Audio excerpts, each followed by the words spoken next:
Bismillahirrahmanirrahim. Assalamualaikum warahmatullahi wabarakatuh.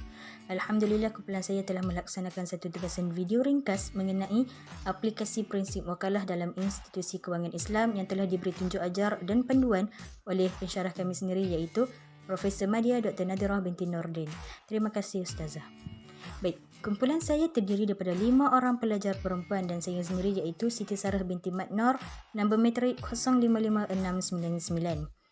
Baik, saya akan mulakan dengan pengenalan dan pengenalan yang saya akan berikan adalah secara ringkas sahaja, iaitu al-wakalah merupakan salah satu daripada perkara penting yang menjadi tunjang kepada muamalat Islam semasa. Seterusnya, sahabat-sahabat saya akan menerangkan dengan lebih terperinci dan juga aplikasi atau syarat dan sebagainya. Saya serahkan kepada rakan saya yang seterusnya. Terima kasih kepada sahabat saya sebentar tadi.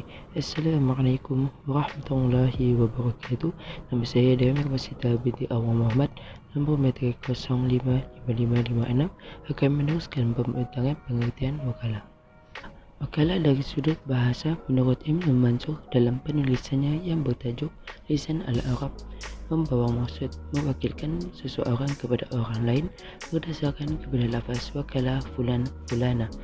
Manakala dari sudut istilah pula, ulama Imam Hanafi telah menyatakan bahawa wakalah merupakan satu proses penyerahan tugas atau urusan kepada orang yang menjadi wakil untuk melakukan sesuatu pekerjaan berdasarkan kepada hukum syarak. Jadi di sini dapat disimpulkan bahawa wakalah merupakan satu proses yang melibatkan dua pihak sama ada orang yang menjadi wakil dan juga orang yang mewakilkan untuk menyelesaikan sesuatu tugas berdasarkan kepada hukum syarak. Wakalah. Terdapat 4 rukun wakalah yang perlu ada dalam proses penyerahan tugas. Yang pertama adalah mewakil, iaitu orang yang melantik wakil. Yang kedua adalah muwakkal, iaitu orang yang menjadi wakil. Yang ketiga adalah muwakkal fi, iaitu perkara yang diwakilkan oleh mewakil. Dan yang keempat adalah serah, iaitu lafaz ijab dan qabul dalam proses penyerahan tugas. Syarat wakalah yang pertama adalah mewakil. Mewakil mesti boleh melakukan perbuatan itu sendiri, tidak sah jika gila dan masih di bawah umur. Yang kedua adalah mewakil. Mewakil mestilah berakal, tamis dan tidak sah jika masih di bawah umur, tidak berakal dan gila. Dan yang ketiga adalah mewakil fi, iaitu perkara yang diwakilkan oleh mewakil. Perkara tersebut mestilah bukan dari aspek meminta hutang dan mesti diketahui oleh mewakil. Dan yang keempat adalah serah, iaitu melibatkan dua pihak iaitu mewakil dan mewakil. Hukum wakalah diaplikasikan berdasarkan kepada 3 sumber iaitu Al-Quran daripada surah Yusuf ayat 55 yang bermaksud, "Jadikanlah aku bendaharawan negara yakni Mesir. Sesungguhnya aku adalah orang yang paling menjaga lagi berpengetahuan."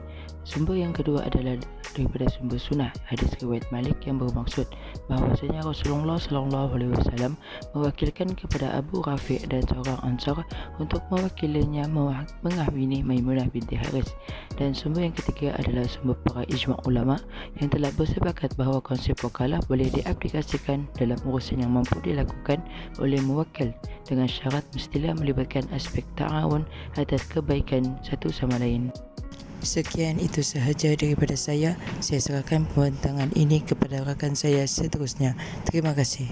Terima kasih kepada sahabat saya yang bentang sebentar tadi. Hai, saya Nuna Bihat Rahmati Asli 055736 yang akan membentangkan apa itu syarat utama untuk menjadi pewakil menurut Al-Quran. Mafhum surah Yusuf ini adalah, jadikan aku pengurus perbendaharaan hasil bumi yang Mesir. Sesungguhnya aku sedia menjaganya dengan sebaik-baiknya lagi mengetahui cara mentadbirkannya. Okey, berdasarkan ayat ini, apa dia syarat utama untuk menjadi seorang pengurus perbendaharaan? Yang pertama, hafiz yang bermaksud penyimpan yang dipercayai. Yang kedua, alim yang bermaksud wakil yang berilmu dan pakar dalam selok belok tugas yang diberikan.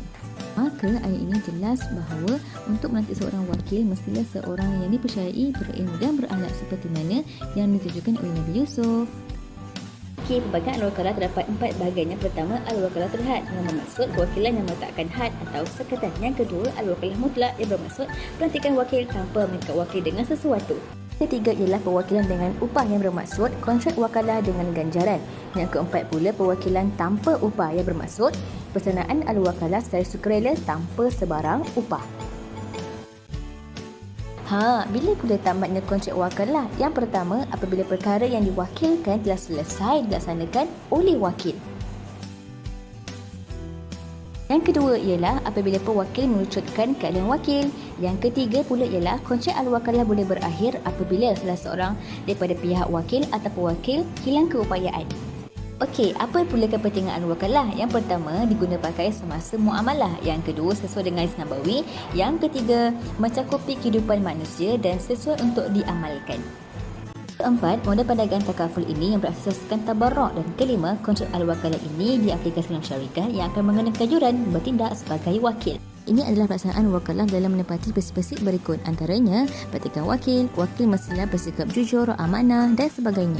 Kelebihan wakalah dalam takaful: pertama, dapat perkembangan syarikat yang cepat, dapat meneruskan pasaran dan juga dapat ejen yang berkualiti. Sekian, terima kasih. Terima kasih saya ucapkan kepada rakan saya. Seterusnya saya Siti Akilah binti Muhammad Asri, nombor matrik 050364. Saya akan menerangkan senarai nama-nama bank di Malaysia yang menyediakan wakalah. Sebelum itu, hendaklah kita fahami bahawa wakalah ialah suatu kontrak di mana satu pihak menyuruh atau mewakilkan pihak bank untuk bertindak bagi pihaknya dalam melakukan sesuatu transaksi muamalat. Contohnya, melakukan transaksi komoditi murabahah. Berikut merupakan bank-bank di Malaysia yang menyediakan wakalah. Bank-bank yang menyediakan wakalah ialah Bank Islam Malaysia Berhad CIMB, Bank Rakyat, Citibank Berhad, HSBC Amanah dan OCBC Bank Malaysia Berhad. Seterusnya saya serahkan kepada rakan saya. Terima kasih kepada saudari Akilah. Sekarang tiba masa saya, Umar Syafiqah binti Zulkifli. Akad wakalah akan berakhir atau berhenti apabila perkara-perkara ini berlaku. Berakhirnya wakalah apabila salah seorang yang berakad itu mati atau menjadi gila. Ini kerana syarat salah satu wakalah adalah berakal. Apabila terjadi kematian atau gila, berarti syarat itu tidak sah.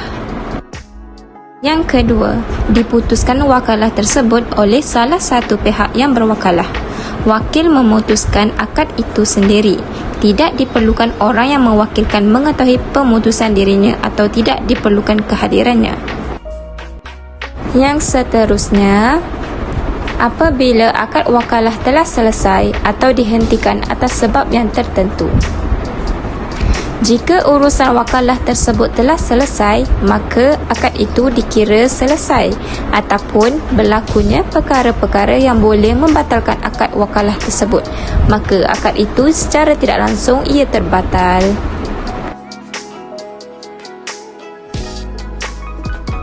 Yang terakhir, hilangnya hak kuasa atau pemberi kuasa dari status pemilikan.